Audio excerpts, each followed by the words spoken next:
A 200 ml citrus fruit drink contain ascorbic acid, that is vitamin C, whose molecular weight is 176.13.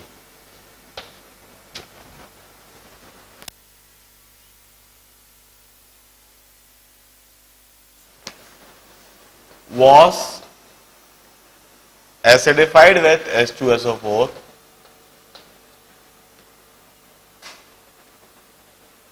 and the solution was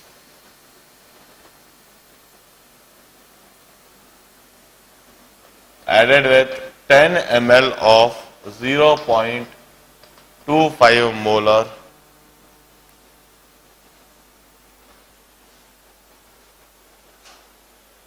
iodine. इधर एक misprint दिख रही है मुझको, शायद 100% जो मिसप्रिंट होना चाहिए, इधर 0.025 करके करो आप, 0.025 मोलर आयोडीन होना चाहिए इसको, क्योंकि 0.25 मोलर आयोडीन कभी होती नहीं है। आयोडीन सैचुरेट हो जाती है 0.25 मोलर में, तो डिसॉल्व ही नहीं हो पाती है, तो डेफिनेटली 0.025 मोलर आयोडीन होना चाहिए। मिसप्रिंट है वहां पर। Some of the iodine was reduced by ascorbic acid to iodine. The excess iodine required 4.6 ml of 0.01 molar hypo for reduction. What was vitamin C content in the drink in milligram vitamin per ml drink? The reaction are this. और उन्हें balanced reaction दे रखी है, बड़ी अच्छी बात है। यहां balanced reaction देने से प्रॉब्लम बड़ा सरल हो जाता है। हम इसे पूरी तरह से मोल कंसेप्ट में ही करना पसंद करेंगे। देखिए, इस तरह के प्रॉब्लम में कई बातों की जानकारी मिलती है। एक तो यह पता लग जाता है कि विटामिन सी का scientific name, the scientific name of vitamin C is ascorbic acid. Vitamin C biological name है और केमिस्ट्री में उसको एस्कॉर्बिक एसिड कहते हैं। और उस एस्कॉर्बिक एसिड का मॉलिक्यूलर फॉर्मूला भी पता लग जाता है। स्ट्रक्चरल फॉर्मूला भले ही पता नहीं लग रहा है, लेकिन मॉलिक्यूलर फॉर्मूला जरूर पता लग रहा है।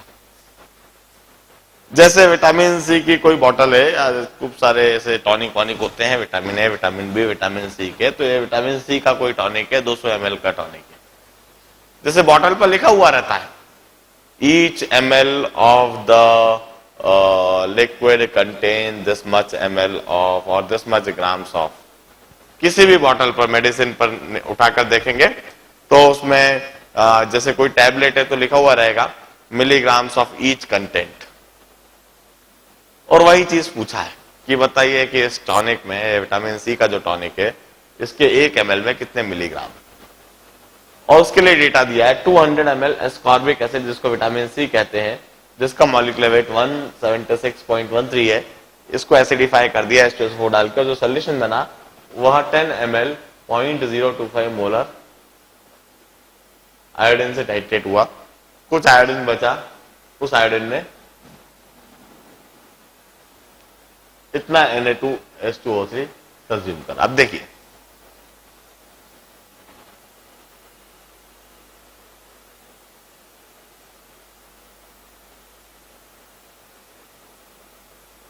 और आयोडीन की हाइपो से रिएक्शन दे रखी है, बॉइलिंग कंडीशन में आयोडीन की हाइपो से रिएक्शन दे रखी होगी। अब देखिए, मोल्स ऑफ हाइपो निकाल सकते हैं, मिली मोल्स ऑफ हाइपो।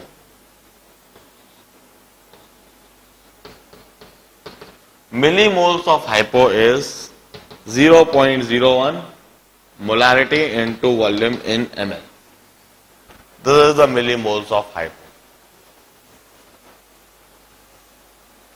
अब यह जो मिलीमोल्स ऑफ हाइपो है यह किससे रिएक्ट कर रहा है? आयोडीन से, अनरिएक्टेड एक्सेस आयोडीन से।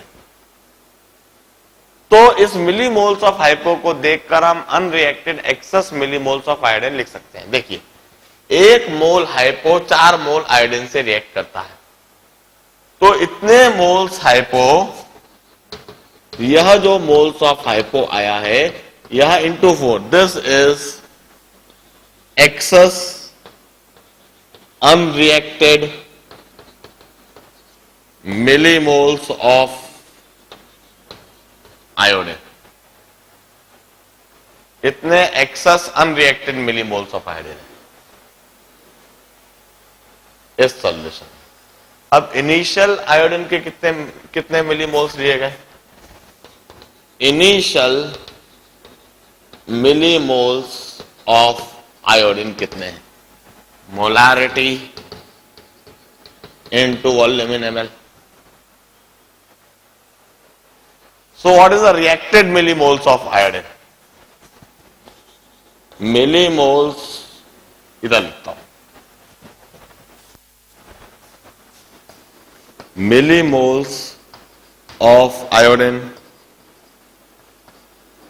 reacted with विटामिन सी कितना है? इनिशियल मिलीमोल्स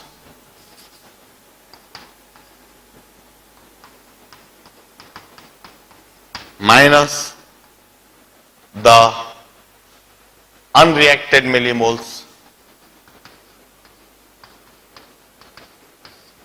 ये 4 into 0.1 करके छोटा सा में लिखते हैं। Initial millimoles minus unreacted millimoles, this is the reacted millimoles with vitamin C. अब देखिए, आयोडीन का 1 मोल विटामिन सी के साथ रिएक्ट करता है, hence this is also millimoles of vitamin C. यह विटामिन सी के मिलीमोल्स है। मिलीग्राम्स ऑफ विटामिन सी क्या होगा? Milligrams of vitamin C would be number of millimoles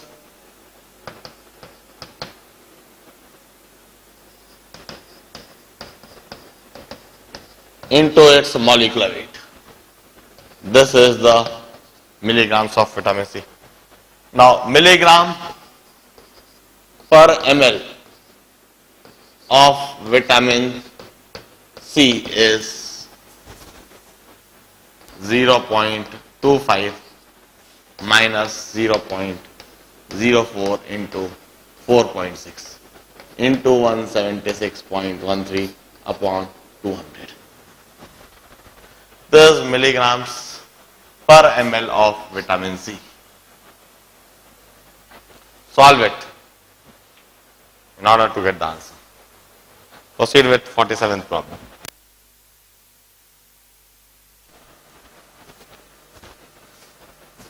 A mixture of CS2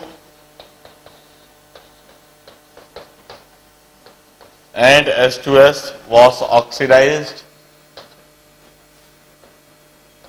yields a mixture of CO2, SO2 and H2O, and it exerts, and this H2O is gas, हमने साफ कर रखा, it exerts 748.8 mm in 60 liters at 327 degrees centigrade, and to oxidize SO2, जो भी कुछ SO2 है उसे oxidise करने के लिए 700 ml of 2N iodine was required for a mole fraction of CS2. इसका मोल फ्रैक्शन बताना है। देखिए, पहले तो रिएक्शन को कंप्लीट करता हूं। CS2 को ऑक्सीजन के साथ में जब करेंगे तो CO2 प्लस ट्वाइस SO2 मिलेगा और 3 मोल ऑक्सीजन कंज्यूम हो गए। H2S को जब ऑक्सीजन के साथ में रिएक्ट कराएंगे तो H2O प्लस SO2 मिलेगा और 3/2 मोल्स ऑक्सीजन कंज्यूम। मान लीजिए X मोल CH2 के हैं, Y मोल H2S के हैं, तो कुल मिला के X मोल CO2 के मिल जाएंगे, 2X मोल SO2 के मिल जाएंगे, Y मोल H2O के मिल जाएंगे और Y मोल SO2 के मिल जाएंगे। टोटल मोल्स ऑफ गैसेस कितने हैं? 3x plus 2y, 3x plus 2y, these are the total moles of gases, and N equal to PV by RT, N equal to PV by RT। Total moles of gas इतने हैं, pressure है 748.8 upon 760, volume is 60 liters, R is 0.0821, temperature is 600। एक एक question बन गई। अब SO2 के moles कितने हैं? SO2 के मोल्स है 2x प्लस y। यदि SO2 के इतने मोल्स हैं तो देखिए SO2 would be oxidized by iodine, iodine would be reduced and SO2 would be oxidized to sulfate ion। SO2 जिसमें सल्फर प्लस 4 पर है, यह सल्फर प्लस 6 पर जाएगा। Change in oxidation state H2। This is the moles of sulfur dioxide and this is the equivalent of sulfur dioxide। This much equivalent of sulfur dioxide react with iodine, it should be equal to equivalent of iodine। Equivalent of iodine is normality into volume in liters। Solve for x and y। two equation, two unknown, you can always solve for x and y। x और y के लिए solve करने के बाद mole fraction of CH2 is x upon x plus y। Solve it in order to get the answer। 49th problem करें।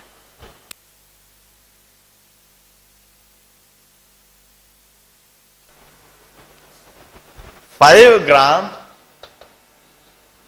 of copper alloy was dissolved in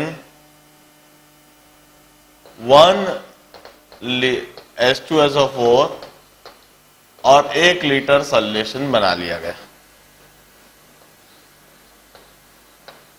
20 ml of the solution was titrated iodometrically। यह जो 20 ml sample है, it was iodometrically titrated। Now what do you mean by this iodometric titration? Iodometric titration करा and the solution required 20 ml of hypo।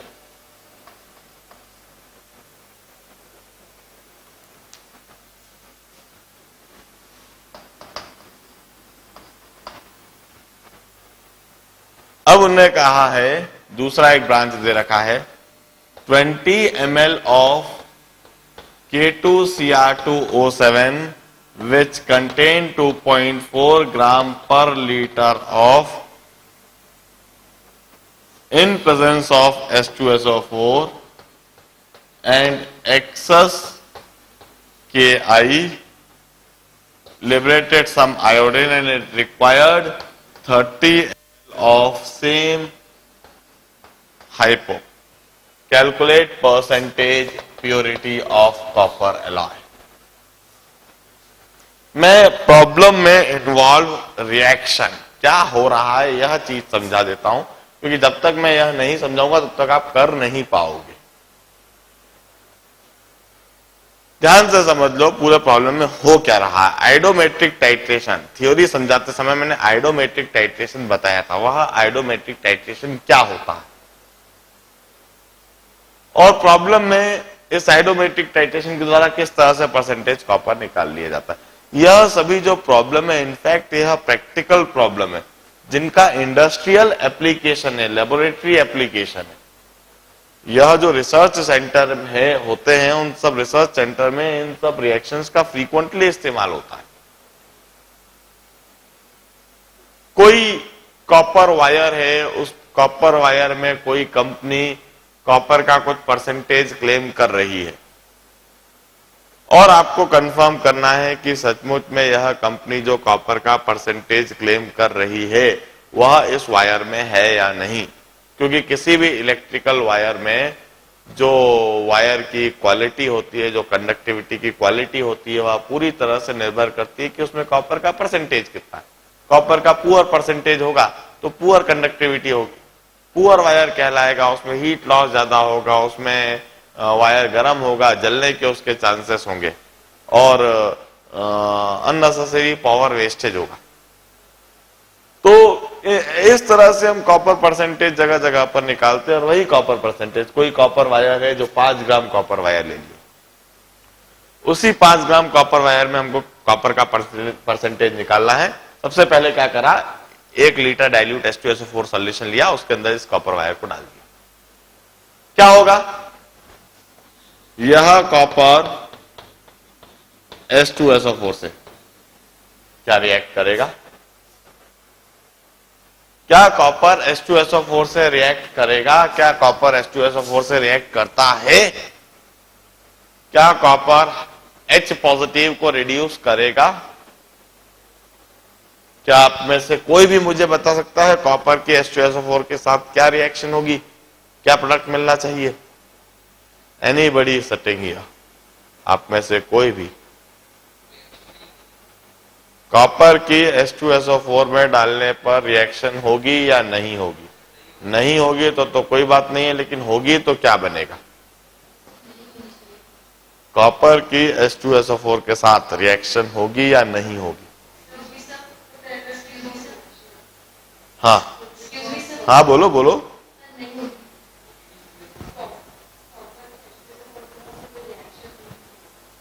आप में से अभी तक काफी लोग बोल रहे हैं नहीं होगी। क्या आप में से कोई ऐसा बोलता है कि होगी?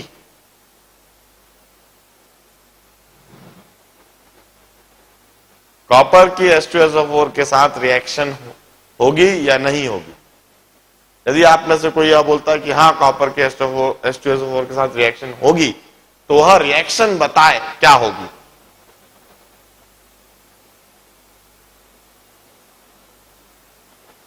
आप में से कोई भी? हाँ,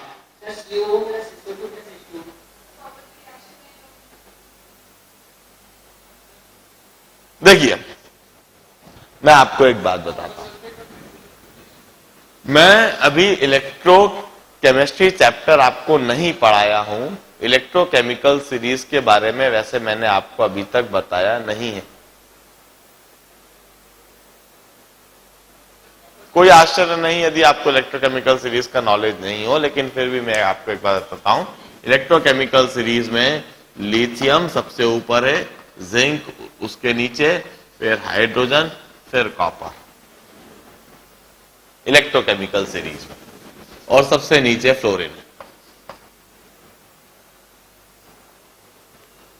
इस इलेक्ट्रोकेमिकल सीरीज में ऊपर वाले ऑक्सीडाइज होते हैं और नीचे वाले रेड्यूस होते हैं। ऊपर वाले ऑक्सीडाइज होते हैं, नीचे वाले रेड्यूस होते हैं। ऊपर वाले नीचे वाले को रिड्यूस करते हैं, नीचे वाले ऊपर वाले को ऑक्सीडाइज करते हैं। कॉपर नीचे है, H पॉजिटिव ऊपर है। कॉपर रिड्यूस होना पसंद करता है, H पॉजिटिव ऑक्सीडाइज होना पसंद करता है। कॉपर रिड्यूस होना पसंद करता है, H पॉजिटिव ऑक्सीडाइज होना पसंद करता है। मैं बहुत डिटेल में इलेक्ट्रोकेमिस्ट्री पढ़ाते समय बताऊंगा, अभी तो बहुत छोटी सी बात बता रहा हूं बस। Copper is already reduce state में, H positive already oxidise state में। एक बात निश्चित है, कॉपर H पॉजिटिव को रिड्यूस नहीं कर सकता। कॉपर H पॉजिटिव को रिड्यूस नहीं कर सकता, लेकिन कॉपर H2SO4 के साथ रिएक्ट करेगा।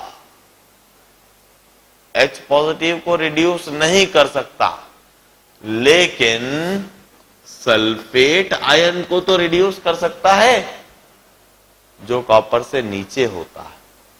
कॉपर H पॉजिटिव को रिड्यूस नहीं करेगा, लेकिन फिर भी कॉपर H2SO4 से रिएक्ट करेगा, कॉपर ऑक्सीडाइज होगा और सल्फेट आयन को सल्फर डाइऑक्साइड में रिड्यूस करेगा।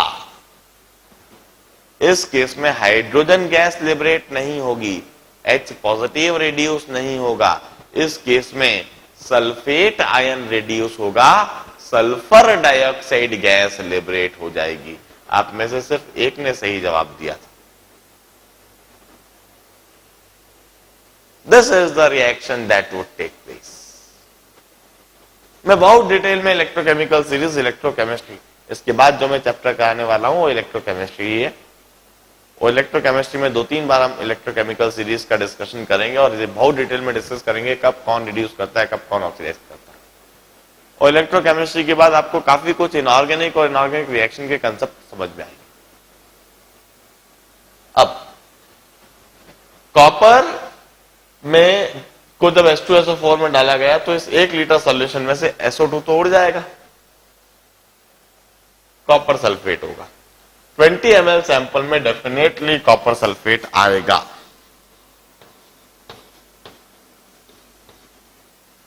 अब यह जो इसके अंदर कॉपर सल्फेट आया है, इसका आइडोमेट्रिक टाइट्रेशन, इसका आइडोमेट्रिक टाइट्रेशन कैसे करेंगे देखिए। इसमें एक्सेस KI डाल दिया जाता है, एक्सेस KI डाल दिया जाता है। यह KI एक्सेस में है। इनफैक्ट एक्सेस KI डालने पर हमेशा ध्यान रखें आयोडीन ऑक्सीडाइज हो जाता है और हमेशा रिड्यूस होता है +1 पर। मेटालिक कॉपर में रिड्यूस नहीं होगा, कॉपर +1 स्टेट पर रिड्यूस होता है। और यह जो आयोडीन आयोडोमेट्रिक टाइट्रेशन से मिलता है, इस आयोडीन को फिर फर्दर हाइपो से ऑक्सीडाइज करवाया, रिड्यूस करवाया जाता है इस तरह से।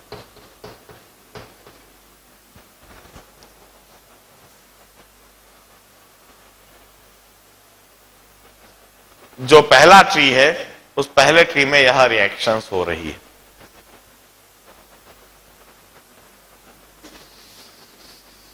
अब इसके बाद उन्हें एक और ट्री दिया है, एक छोटा ट्री और दिया है कि यह एक सेपरेट ट्री है, यह एक सेपरेट डेटा दिया हुआ है यहां से यहां तक। K2Cr2O7, K2Cr2O7 में जब हमने एक्सेस KI डाला तो वंस अगेन आयोडीन लिबरेट हो जाएगा, ऑक्सीडाइज हो जाएगा और क्रोमियम रिड्यूस हो जाएगा। 20 ml K2Cr2O7 जब लिया, जिसमें 2.4 ग्राम पर लीटर है, इसमें एसिडिक मीडियम बना के एक्सेस KI डाला तो आयोडीन लिबरेट हो जाएगा।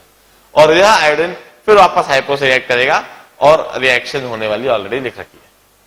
रेलेवेंट रिएक्शन मैंने लिख दी। इन रेलेवेंट रिएक्शन को देखते हुए क्या अब आप इस प्रॉब्लम को कर सकोगे? मैं आपको फिर वापस 4 से 5 मिनट का समय देता हूं।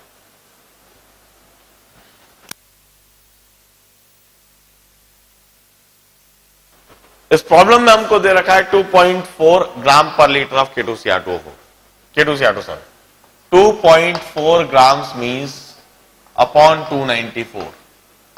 This is the moles per liter. इतने मोल्स पर लीटर मतलब इतने मोल्स 20 ml में, इतने मोल K2Cr2O7 हम इस्तेमाल कर रहे हैं।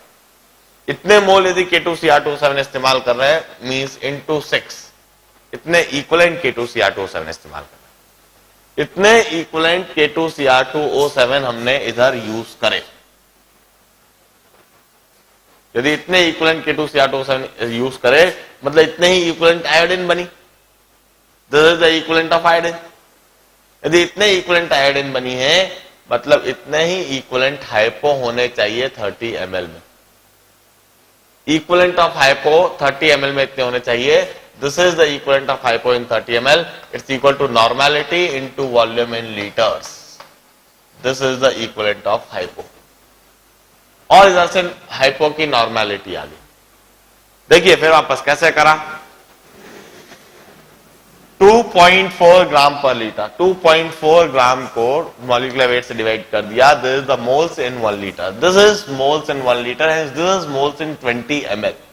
इतने मोल्स K2Cr2O7 हम इस्तेमाल कर रहे हैं, मतलब इतने इक्विवेलेंट K2Cr2O7 हम इस्तेमाल कर रहे हैं। This is the equivalent of K2Cr2O7, this is the equivalent of K2Cr2O7, this is equal to normality, this is the equal to equivalent of Ki, this is equal to equivalent of iodine, and this would be equal to equivalent of hypo. Hypo के भी इतने equivalent होने चाहिए। Hypo के equivalent कैसे निकालेंगे? Normality of hypo into volume in litres, और इधर से हाइपो की नॉर्मेलिटी आ गई। हाइपो की नॉर्मेलिटी इधर से हमें बिल्कुल क्लियर हो जाती है। Normality of hypo is 2.4 into 4 by 294. This is the normality of hypo.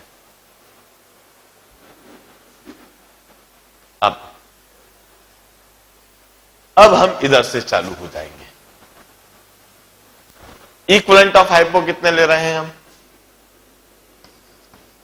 Equivalent of hypo हम ले रहे हैं 2.4 into 4 by 294 into 20 by 1000। This is the equivalent of hypo. मतलब इतने ही इक्विवेलेंट इधर हाइपो के हैं, मतलब this is the equivalent of iodine,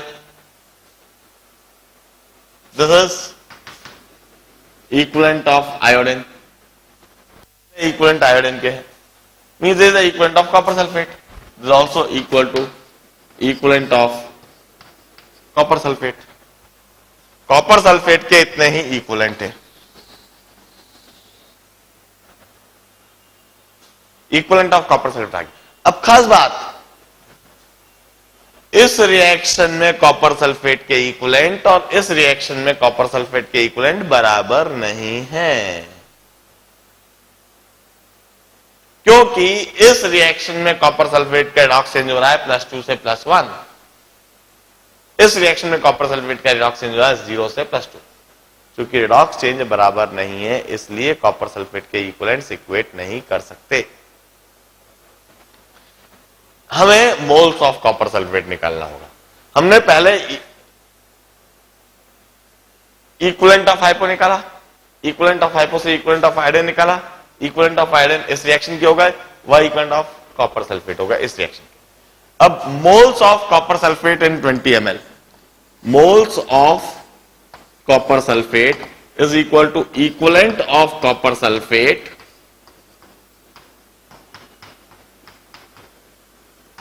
divided by its change in oxidation state, that is 1। This is equal to moles per 20 ml.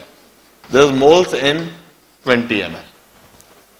यह 20 ml sample था, इतने मोल्स कॉपर सल्फेट के। So total moles of copper, moles of copper sulphate total कितने हो जाएंगे? Moles of copper sulphate total निकाले तो 20 ml में मोल्स ऑफ कॉपर सल्फेट निकाल लिए। Moles of copper sulphate 20 ml में तो आएगा 2.4 into 4 into 20 by 294 into 1000। This is the moles of copper sulphate in 20 ml। तो 1 लीटर में अपॉन 20 इंटू 1000 कर दिया, और जितने मोल्स ऑफ कॉपर सल्फेट है उतने ही मोल्स ऑफ कॉपर है, मोल्स ऑफ कॉपर आ गए। तो यहां मोल्स ऑफ कॉपर आ गए। नाउ वेट ऑफ कॉपर कितना हो जाएगा? Moles of copper into its molecular weight upon total weight into 100। This is percentage of copper in the copper wire. Copper wire के अंदर copper का परसेंटेज इतना होना चाहिए। This is the final answer.